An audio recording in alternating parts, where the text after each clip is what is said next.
Welcome to REWORK, a podcast by 37 Signals about the better way to work and run your business.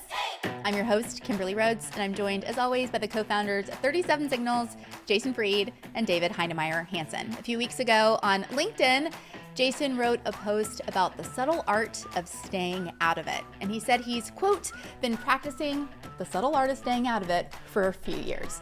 So let's talk about it. Jason, do you want to get us started? I'm sure there's a fine line between jumping in and having opinions on everything running in your company versus letting things happen. Kind of talk through this. It's subtle, which is the point. You can definitely stay too far out of it. But I'll start with a little story that just kind of hit me actually a couple days ago. I've been learning how to play drums again. I bought a drum set, and the same thing happened to me when I learned how to play guitar. I say try because I'm not good at either, but especially with drums, is that you tend as someone who's new, you tend to grip the stick really hard.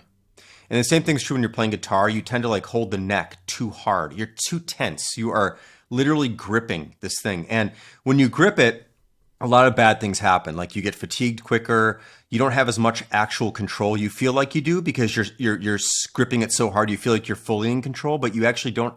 You can't articulate the stick as much. You can't do as much. You don't get the same feel. You don't get the same sound. It's kind of one note. And it's, this is a weird parallel, but it is sticking with me to some degree. Sorry for the stick pun there, I guess. But this feeling that if you grip something too tight, you don't get as much out of it. And actually you can't do it as long and you can't do it as well. And you don't have as many degrees of freedom. So I think that in some ways is sort of what I'm trying to get at here, which is that, especially, in the early days when it's just 2 or 3 or 4 of you, you are involved in everything because you have to be.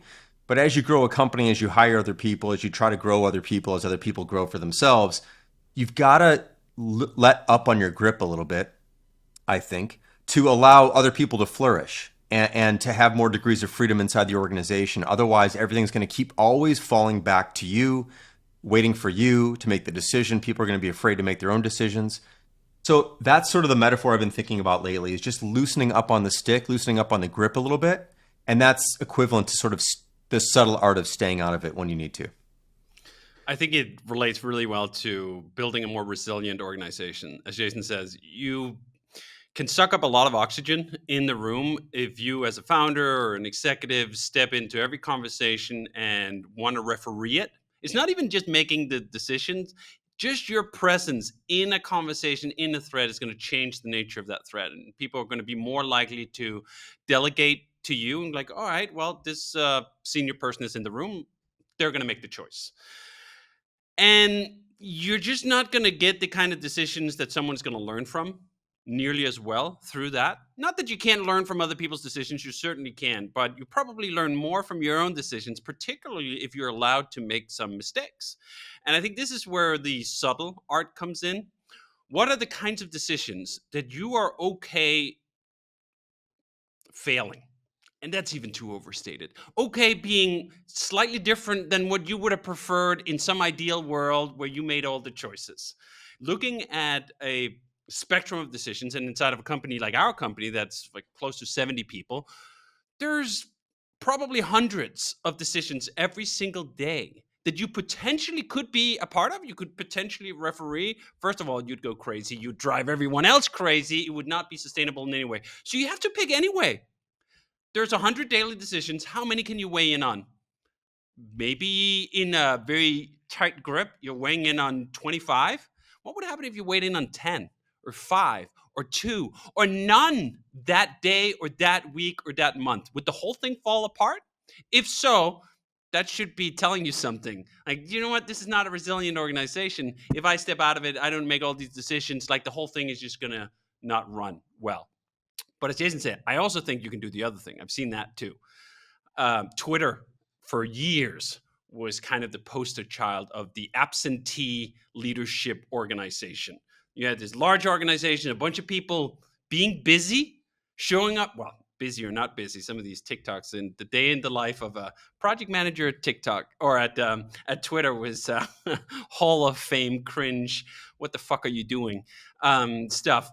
But let's just assume that there were a bunch of people working on a bunch of stuff and it didn't kind of go, right? It didn't go in some direction that moved the thing forward when you look back upon the year. So there's some place in between those things where you're like, you're never there. No one is ever injecting the major risk that usually has to come from founders or executives. Or you're there in all the stuff all the time and no one but you can make any decisions. Like there's a sweet spot in there in between. And I think, I remember when Jason first wrote about this, I really went like, oh, do you know what? That's a really good point. I gotta literally step out of some rooms that I actually feel like I have something to add to. There's more being added by me not being there. And by the way, to get back to the stick metaphor for a second, to that point, there's a place it's very subtle where if with the drumstick, at least, if your grip is not tight enough, it'll just fly out of your hands. And that's the problem David's talking about, which is like, if it flies out of your hands, you're absentee, and you've got to find that middle ground.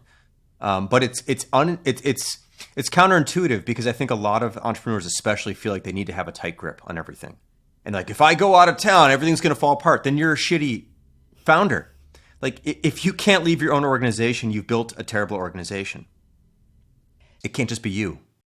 And I think that's one of the reasons why I really enjoy the fact that we embrace not working 80 hours a week, embrace having vacations, embrace having sabbaticals. When I first moved to Denmark in 2020, I took 7 weeks off, I think it was. Probably the longest stretch of uninterrupted time away from the company that I'd had in maybe ever. And came back after that and went like, do you know what? I'm really pleased with that. I'm really pleased with being able to step away for 7 weeks and seeing a bunch of good work happen. A bunch of people just taking initiatives, filling in, and so forth. And I think teaching the organization that it's self-sufficient, that it doesn't have this learned helplessness that we can't do anything unless the top boss is there, is just really empowering. And it's more fun for all involved. I think it's even more fun for the kind of person who do like to be involved in a lot of things. I like to be involved in a lot of things because I care about a lot of decisions. I care about a lot of the tech. I care about a lot of the things. That's great. But also sometimes it's also great just to like pull the plug 2 weeks or 7 weeks and then come back and go like, do you know what? This is kind of like, I don't know if it's an odd metaphor, an orchard, right? Like you plant a few seeds and you go like, oh, okay. And then you come back 3 years later, as in our case, we literally planted some seeds for some fruit trees. And like, there's all these lemons. They're delicious. Like, how did that happen? Oh, well, it happened because 3 years ago you planted some seeds and then there was some watering and all the things came together. And like, you weren't there micromanaging that seed every day. Like, we got to cut this little leaf and we got to just add this little nutrient. No. You just let things be for a while. And that in itself can be the nutrient, especially for an organization, simply just to step away. Well, it sounds like taking the step of stepping away is a conscious decision. I want to go to this question that someone posted on a YouTube video. It was a clip from a previous podcast episode talking about letting employees make some of their own decisions. And someone wrote in and said, I'd like to hear Jason's take on when to take a risk on not overriding potentially small mistakes versus how to make the call to override a potentially big mistake. It says Jason, but David, feel free to chime in as well. How do you know when it's time to like step in to prevent something bad from happening versus letting it go? I think, first of all, you don't really know if something's going to be a great idea or bad idea anyway until it happens. So this part of this is a bit of humility going, well, if I suggest this, it's going to be better than what they suggested. Now, in some cases, you might have the experience and you might have the insight and the fortitude to like figure out that this is actually a better decision, but it also may not matter that much. And by stepping in and making the better decision, you've actually cut off something else from someone else, which is their willingness to step up and make a decision. Now they're going to wait for you to make the decisions next time. So it's almost like in many cases, the outcome probably doesn't matter as much. Sometimes it does, sometimes it doesn't. I can't really give you specifics there, but there is a trade-off and there is a cost to you making the call that didn't need you to make the call. And that is that this other person now feels like they can't make the call. They weren't given the latitude to make the call. They weren't trusted enough to make the call. And so you made this stupid decision that didn't matter anyway, but you took it away from someone else. That is a pretty big deal and can be have pretty large negative downsides there. So that's how I think about it more so than like I know the right way and their way is the wrong way. I mean, there are some calls where you're going to make some of those, but most of them don't matter as much as you think on the upside, but they matter a lot on the downside.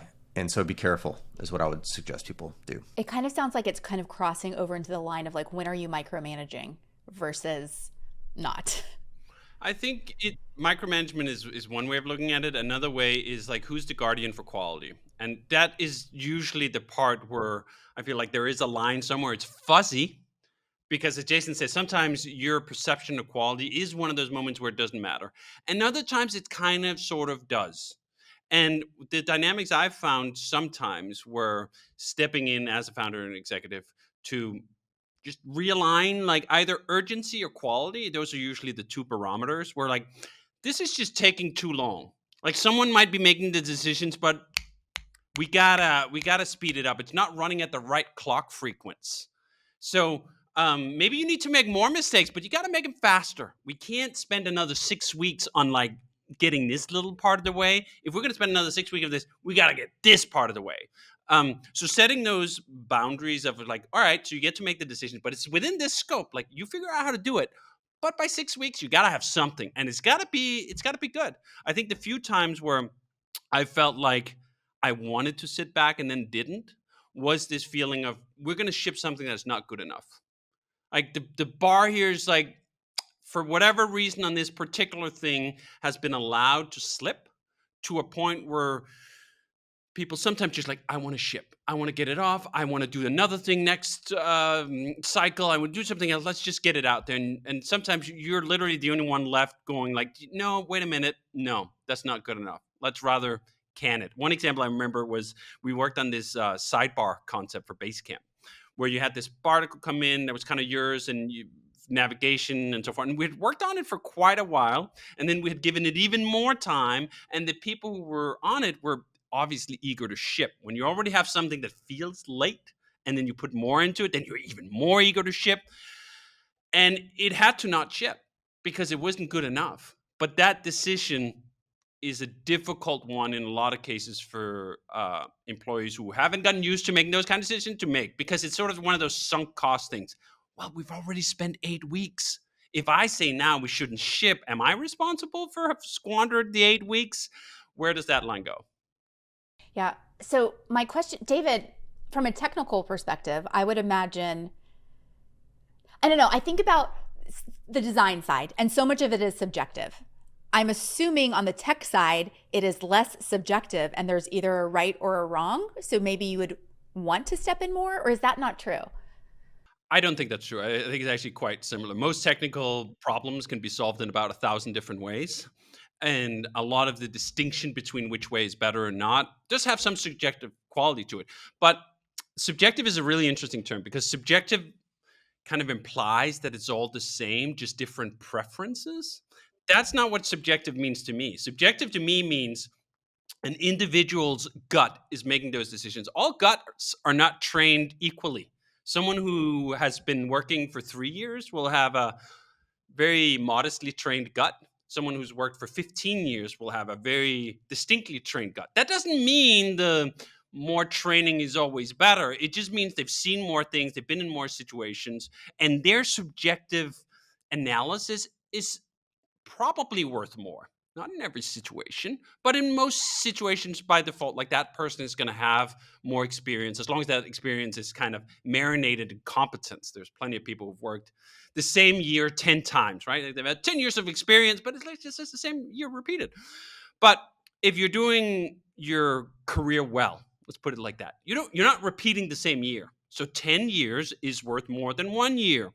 And I think that we got to pull subjective out of it's like it's all the same, it's just your preference. That's not what that word should mean. It should mean like, hey, it's grounded in an individual's perspective, but those perspectives are not equal. And it is sometimes, I can imagine, well, no, I can not even imagine, I know that it is frustrating when I, for example, step in on a project and go like, this is not good enough.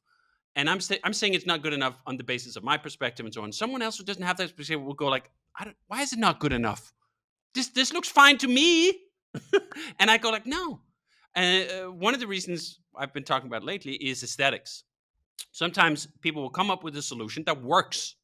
Customers will be none the wiser whether we ship this that is right now or we ship something else that I find very aesthetically pleasing. But that's part of that quality bar. We are not just in the business of shipping software. We're in the business of making good software that I want to look at again in 3 years, because we've been around for 20. If every single time we had to let's just ship it, it's good enough, we'd end up with a ball of mud that's Basecamp, and we wouldn't want to work on it anymore. So that's a lot of here, there, and everywhere. So my question is, Jason, you'd mentioned early on when you first started, when the team was much smaller, you felt like you needed to be more in it in the day-to-day. Was there a tipping point? Like for someone who's listening and thinking like, I'm building this business, at what point can I step more away and have the team run it? Was there a point for you guys? Yeah, I don't remember exactly the point, but it's a gradual release of you just simply can't handle it all. I would say you probably are making some bad decisions because you're jumping back and forth, making them too quickly, trying to decide on too many things, and you're not giving certain things deliberation that they need. And I don't know, to me, it's just a feeling. It's also probably one of the best things, again, like David was saying, and I've done the same thing, not for 7 weeks, but I took 6 weeks off. You just kind of realize I don't need to be involved in all these things that I thought I needed to be involved with. But I don't know, there is definitely a size where, if you feel like you're a bottleneck, I would say this is another place if you feel like you're a bottleneck, that you probably are. And you don't want to have any bottlenecks in your company, certainly not you. You're probably the worst one to have too, because, a billion things can happen. You can get hit by a bus, you can whatever, if you are the most important bottleneck in the business, your business is a bit in trouble. Pretty risky, pretty flimsy, actually, all things considered. So I guess that's how I would answer that question. Yeah, I think there's a tipping point when your organization is capable of doing more things than you can keep in your head at one time. You simply cannot be involved with all the things at a level of quality of involvement that makes sense and adds value. And I think that level is probably 3 things. You can be really involved in 3 things, maybe 4 if you're stretching it. By the time you add a 5th thing to pay partial attention to, that's getting a very thin slice of your attention bandwidth. And that's the time where, all right, so this project can either have me very heavily involved with 10% of my attention, or it could have 100% of someone else's attention to it. Are you literally 10 times better than that person at making these kinds of decisions? Maybe you are. Maybe you're not. And I think the more of that, I sometimes marvel when I look at in the daily recaps I get from Basecamp, one every day. I get all the activity that's all in all the projects that I have access to. And I go holy smokes, are we just moving on so many things, so many decisions, so many problems, issues, features at the same time? I'm I can't keep even a thin sliver of this in my working memory. I can keep 2%, 5% of that. First of all, I better pick well. If I'm going to be worth something here, I got to pick the 5% of all the stuff that's going on that can really benefit from me being involved, and then realize that the other 95%, you should just lean back and marvel at the fact that you have an organization that can do that. So, Jason, in your write-up, one of the things that I love that you said, quote, "This means getting used to being okay with decisions I wouldn't have made, or designs I wouldn't have drawn up, or provisions I wouldn't necessarily have put into place." I would imagine when you found a company and you started, being okay with some of those things is a challenge. Was that ever a challenge for you guys, or letting go was no big deal? Yeah, I would say, well, when I was doing all the design, you're naturally making all the decisions. But I'll give you a quick example. I'm working on this new Once product right now. I sketched up an idea for Jay-Z, who's one of our designers, on how I thought this particular interaction should go. We looked at it early on that way. He built it that way. I kind of liked it. I went away and didn't pay attention for a few weeks, and I asked to take a look at where we're at, last week or whatever it was. And we walked through it, and it totally had changed. And actually, it's better. It's better. What he did was better. It was simpler. It's more direct. We had this general idea that we should make things more direct, fewer things that are sort of hidden behind this and hidden behind that. And he took that to heart and moved this thing out of this thing, even though I was really proud of this little thing. We all were. It's like, you know what? It wasn't worth it. He moved it up there to be more in harmony with the other fundamental decisions about making things more visible. And I'm glad he didn't ask me about it. I'm glad he just did it, because then I saw it. I go, yeah, that's better. I think had he would he have asked me, or had he have asked me, I probably would have tried to talk him out of it, because I was so enthralled with the previous decision we made and the fact that we already did it. But it's better. So it's sort of a roundabout way of, but it's a specific example of like, I'm glad that I wasn't even involved in that decision. And I love seeing people make decisions like that, where something comes out the other end, you're like, that's actually better or more coherent or whatever than I would have made. Now this decision, this is one of those examples where it probably didn't matter anyway, but like it's not going to make or break anything, but it is better because it's more in line with the general direction we're heading with other things, and that makes it more coherent. And here I am, like repeating myself and talking about coherence. But anyway, that's an example of, I'm glad I wasn't there. I'm glad he didn't ask me. Yeah, and I think that's really a good example, because you mentioned several weeks, and I think part of the time, the problem with partial involvement is that like you're still tethered to the thing, like. All right, you're not paying 100% attention to it all the time, but if you're constantly there on a regular basis to do it, that presence is just gonna suck out a lot of oxygen. What I've found is, and I think Jason, you're better than this than I am more binary in my involvement. That if I get involved with something, it's very difficult for me to just do the 20%. Like, there's like a tipping point for me personally where I go like, all right, I'm all in 100%. Like, Campfire, when we were launching that for a long time, I was like, all right, I'm gonna sit back, I'm gonna lean back, and then like, let me just look at this one little thing, and then it pulls me in, and then suddenly I'm boom, all in.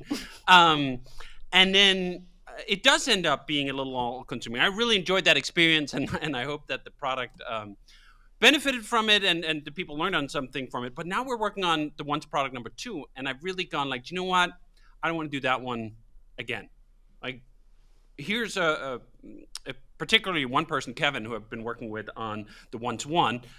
He got a front row seat to the full 100% engagement, setting the tone. This is where we're going to go. Do you know what? I think that's enough of an injection of me into that process. So now Kevin can really run with it on the once-to thing. And then I have the disciplines to go like, you know what? I shouldn't even open it. Like, not for right now. Like, I'll open it in a bit. I can't open it right now, because if I open it, we're gonna get sucked right in. You know, another example of this is this podcast. So you come up with the topics we're going to talk about. You don't ask David and I what topics we're going to talk about next show. Like, you post something in Basecamp, of course, and we're up to speed, but you come up with that stuff. Like, we could definitely say, like, before you officially make the call, run it by us first, and we'll review it and we'll go back and forth. But it's better that we don't do that. So I think that's just another example of that. It's not like a specific example we sat down and decided how this was going to be. Right. You just ran with it. And that's the kind of stuff I love to see. It reminds me of the book Turn the Ship Around, which is really one of my top 3 favorite business books of all time. We've talked about Blue Ocean Strategy a lot. I don't think we've talked enough about Turn the Ship Around. I don't think you've talked about it at all. And Turn the Ship Around is basically premised on this exact concept, that you will let people in your organizations on your ship decide what should happen, because they probably sit with the most information. They're going to say, I intend to. That's the phrasing on the nuclear sub, which this principle has been derived from. You're like, pretty high stakes, right? I intend to fire the torpedoes, sir. All right. You better have the right information, and I have to have a large degree of trust for you to make that call. But that intention statement provides that opportunity that the more senior, the CO, I think it's called, on a sub, can go like, no, can override. But the default is no override.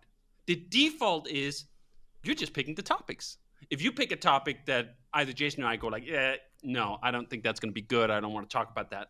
You put it out there and we can say like, no, But how often does that happen? One time out of 100 shows or something like that, if even that.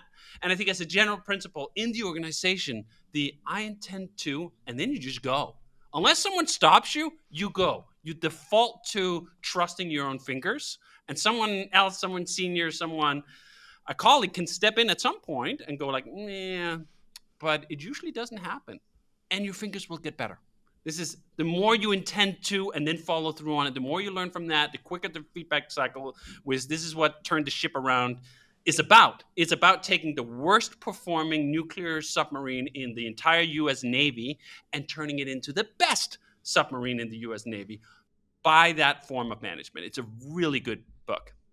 Some additional color on that too was traditionally someone would go to the CO or whatever and say, may I turn the ship 5 degrees or whatever. And so that was the traditional way. You'd ask and then they would confirm. So you'd ask for the order and they would grant it, essentially, something like this. And so he basically said, this is L. David Marquette, I think was the guy's name.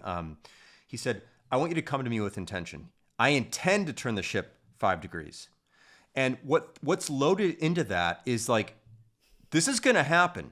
Like you have to think about it in a way where you understand the implications. Because if you just go ask and someone gives you permission, you don't really have to think about it because you're like, I assumed the other person thought about it to give me permission. So it's a couple subtleties that make a big difference. And it really gives ownership over the whole decision. It's your decision now. You're going to turn the ship 5 degrees. That's something you did. You're on the line for it. You're going to double check your work. You're going to really own that burden. And one of the things we occasionally talk about is the fact that how do you find meaning in your work? And some of the meaning you find in your work is being responsible, is that it's on you, that meaningful burden of I'm making the intention, I'm making the call here. It's my ass on the line, if you will. Usually it's not, so you make a wrong decisions. Okay, well, unless it's firing the nuclear missiles at Moscow and that was the wrong decision, maybe your ass is toast. But in most situations, like it's not that dire, the criticality is not that high. And you have stated it as an intention. So someone else could step in if they go like, no, we really shouldn't do this. But you get to own the decision. And that just gives you more burden, more meaningfulness in your working environment. It's not just like all out of your hands. Okay, well, that is a great place for us to wrap.